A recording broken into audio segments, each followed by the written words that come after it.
Hello everyone, आज मैं आपको विज्ञान की शिक्षण विधियों का पार्ट 14 करा रही हूँ। अगर आप मेरे चैनल पर नए आए हो तो मेरी वीडियो को लाइक, सब्सक्राइब व बेल आइकन का बटन दबाना ना भूलें। मेरी वीडियो स्टार्टिंग से लेकर लास्ट तक देखें ताकि सभी शिक्षण विधियां आपको अच्छे से समझ में आए। तो देखो, पहले मैं आपको क्वेश्चन आंसर करवा रही हूँ। विद्यालय में विज्ञान मेले का आयोजन क्यों किया जाता है? फर्स्ट ऑप्शन है शिक्षार्थियों को उनकी परीक्षा में अच्छे अंक प्राप्त करने में सहायता करने के लिए। सेकंड ऑप्शन है शिक्षार्थियों में विज्ञान में सृजन एवं प्रयोग करने की क्षमता का विकास करने के लिए। थर्ड ऑप्शन है शिक्षार्थियों का उनके प्रदर्शन के आधार पर मूल्यांकन करने के लिए। फोर्थ ऑप्शन है शिक्षार्थियों को विज्ञान में उच्च शिक्षा के लिए तैयार करना। तो इसका करेक्ट आंसर क्या हो जाएगा? शिक्षार्थियों में विज्ञान में सृजन एवं प्रयोग करने की क्षमता का विकास करने के लिए। तो इसका करेक्ट आंसर क्या होगा? Second option. नेक्स्ट क्वेश्चन देखिए, क्वेश्चन नंबर 2। एक शिक्षक की दृष्टिकोण से निम्नलिखित में से किसे आप शिक्षण में वैज्ञानिक विद्या के लिए सबसे उपयुक्त समझते हैं? तो फर्स्ट ऑप्शन क्या है? अवधारणाओं के शिक्षण हेतु तकनीकी का प्रयोग दिखाना। सेकंड ऑप्शन है शिक्षार्थियों को परियोजनाएं देना। थर्ड ऑप्शन है अवधारणाओं से संबंधित गतिविधियों को शिक्षार्थियों से कराना। फोर्थ ऑप्शन है शिक्षार्थियों को कक्षा में अवधारणाओं को स्पष्ट कराना। तो इसका करेक्ट क्या आंसर है? थर्ड आंसर है, अवधारणाओं से संबंधित गतिविधियों को शिक्षार्थियों से कराना।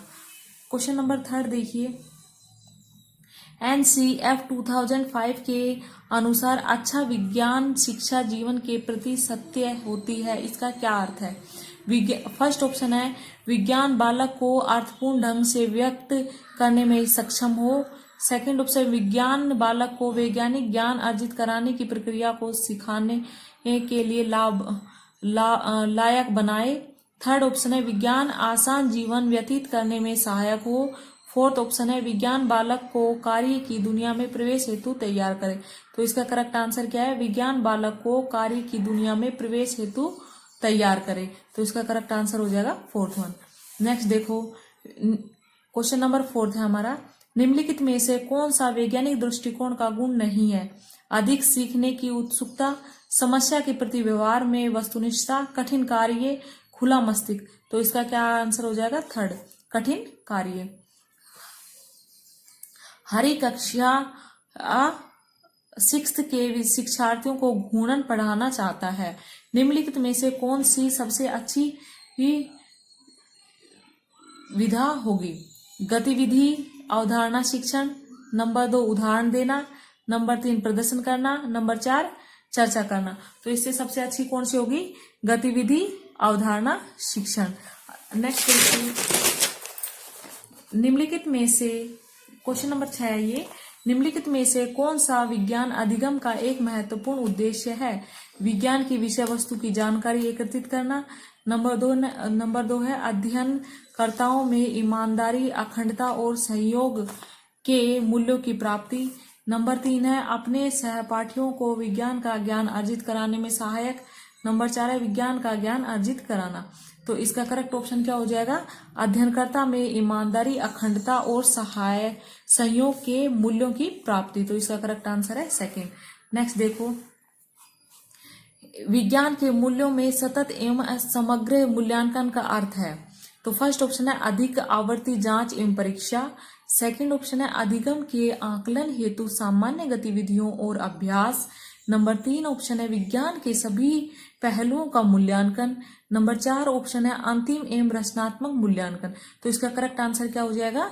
नंबर 3, विज्ञान के सभी पहलुओं का मूल्यांकन। क्वेश्चन नंबर 8 देखिए, निम्नलिखित में से कौन सा समस्या समाधान विधि का एक चरण है? समाधान का प्रयास करना, निष्कर्ष निकालना, अवलोकन करना, स्थिति का संकल्पना करना। तो थर्ड आंसर इसका सही है, अवलोकन करना।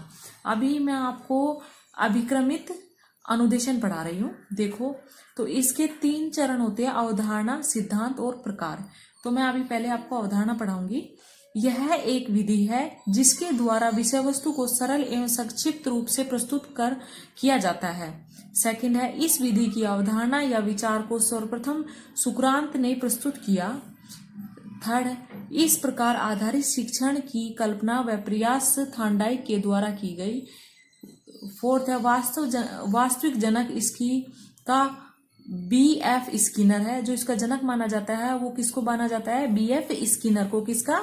अभिक्रमित अनुदेशन का। अभी जो चौथा पॉइंट है ये बहुत ही इंपॉर्टेंट है, जो पांचवा पॉइंट है तो देखिए क्या है। इस अनुदेशन में विषय सामग्री को एक यंत्र की सहायता से प्रस्तुत किया जिसे शिक्षण मशीन कहते हैं, जिसका आविष्कार सिडनी एल प्रेसी ने किया 1920 में। सिडनी एल प्रेसी ने किया 1920 में। इसका जनक B.F. स्किनर व होलैंड को माना जाता है। किसको? B.F. स्किनर को और होलैंड को माना जाता है। अभिक्रमित अनुदेशन के जो सिद्धांत है वो देखिए। विषय वस्तु को विभाजन व छोटे छोटे पदों का सिद्धांत, स्वक्रिया का सिद्धांत, पूर्वलन का सिद्धांत, तत्काल प्रतिप्रस्थता का सिद्धांत, तार्किकता का सिद्धांत।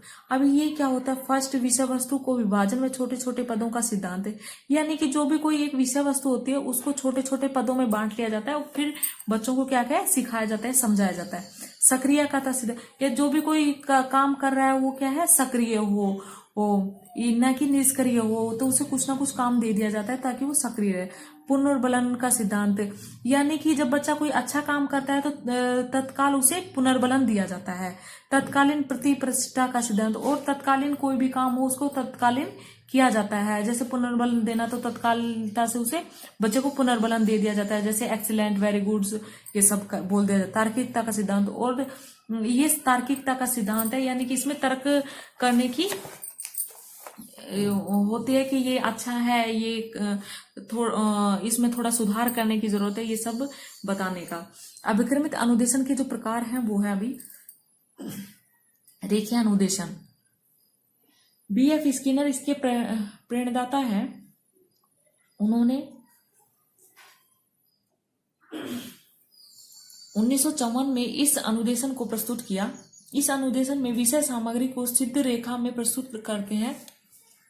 जो विषय रेखा उसे सीधी रेखा में प्रस्तुत किया जाता है। विषय सामग्री में पदों का निर्धारण किया जाता है, जैसे 1, 2, 3 ऐसे पद बांट दिए जाते हैं, और फिर विषय वस्तु का निर्धारण किया जाता है। विषय वस्तु को सरल भागों में प्रस्तुत करते हैं। ऐसे करके क्या करते हैं? विषय वस्तु को सरल भागों में प्रस्तुत किया जाता है। उद्देश्य विषय वस्तु की समझ बच्चों को कराना, बालकों को क्रियाशीलता बनाना। ये ऐसे क्यों किया जाता है? इसका उद्देश्य होता है कि बच्चों में इसकी समझ उत्पन्न करना, बालकों को क्रियाशील बनाना। सेकंड हमारा जो प्रकार है वो साख्य अनुदेशन है। कौन सा है? साख्य अनुदेशन। नॉर्म ए क्राउडर 1960 में इसने दिया था। इसमें क्या है कि जैसे पहला चरण जो बच्चों को समझ में आ गया तो फिर दूसरा, तीसरा, चौथा, फिर ये तीनों समझ में आ गया तो फिर आगे बढ़ते हैं। ऐसे करके एक चयन में प्रक्रिया चलती रहती है। अनुदेशन महत्वपूर्ण कार्य, प्रस्तुतिकरण, निदान, उपचार, ये सब क्या होते हैं? अनुदेशन के महत्वपूर्ण कार्य करते हैं। पहले प्रस्तुतिकरण करेंगे, फिर उसका निदान करेंगे, फिर उपचार करेंगे। नंबर 3 तीसरा प्रकार है अवरोही अनुदेशन।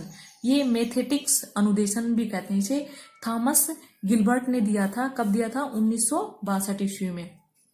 साख्य अनुदेशन नॉर्मन ए क्राउडर 1960 में दिया गया था। ठीक है।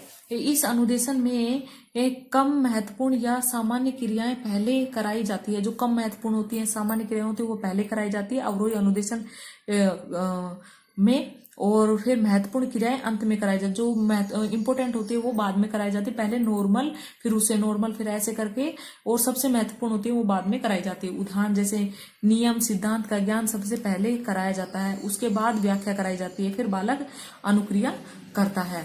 इसका उद्देश्य क्या है? विषय प्रकरण पकड़ मजबूत करना, यानी कि विषय हो या प्रकरण हो उसको बच्चा क्या है कि मजबूती से पकड़ कर सके। तो अभी नवाचार है। नवाचार 9+ आचरण है। व्यवहार, विचार, सोच, कंप्यूटर सहायक, अधिगम, प्रगति मान। इसका निर्माण डेविस स्टेवलोरन के द्वारा किया गया। शैक्षिक नवाचार, शैक्षिक नवाचार क्या होते हैं? शैक्षिक नवाचार वो होते हैं जो अभी जो टीचर होते हैं और वो फिर बच्चों को सिखाने के लिए जो नवाचारों का प्रयोग करते हैं या अपनाते हैं, उन्हें शैक्षिक नवाचार कहते हैं। जैसे कि पहले कंप्यूटर नहीं था लेकिन अभी कंप्यूटर आ गया, तो उसे सिखाने के लिए बच्चों को वो टीचर सीख कर और फिर बच्चों को सिखाते हैं, तो वो नवाचार की उसमें आते हैं। तो नवाचार शिक्षक, शिक्षक पाठ्यक्रम और शिक्षण विधियां, तो ये एक अलग से टॉपिक है। वर्तमान शिक्षण शिक्षा शास्त्र वह बालक प्रकृति का ज्ञाता है जो बालक की प्रकृति का सम्मान करता है तथा बालक व उसकी समस्याओं के प्रति संवेदना रखता है। जो वर्तमान में जो शिक्षक होता है, जो बालक की जो चीजें हैं, वो क्या चाहता है, क्या नहीं चाहता, क्या सीखना चाहता है, उसकी जो समझ का क्या है कि अवलोकन करता है और उनका ध्यान भी रखता है। शिक्षक को नवीन तकनीकी, नवीन विचार, नवीन परिवर्तनों में रुचि लेते हैं, उन्हें अपनाने व वर्तमान में शिक्षक स्वयं अध्ययनशील रहते हैं। अभी वर्तमान में क्या है कि जो नई नई तकनीकें आ रही हैं तो उसे टीचर अपनाने के लिए तत्पर रहते हैं और उसे अपनाकर फिर बच्चों को सिखाते हैं। जो पाठ्यक्रम है वो देखिए, वर्तमान पाठ्यक्रम मनोवैज्ञानिक नियमों व सिद्धांतों पर आधारित है। जो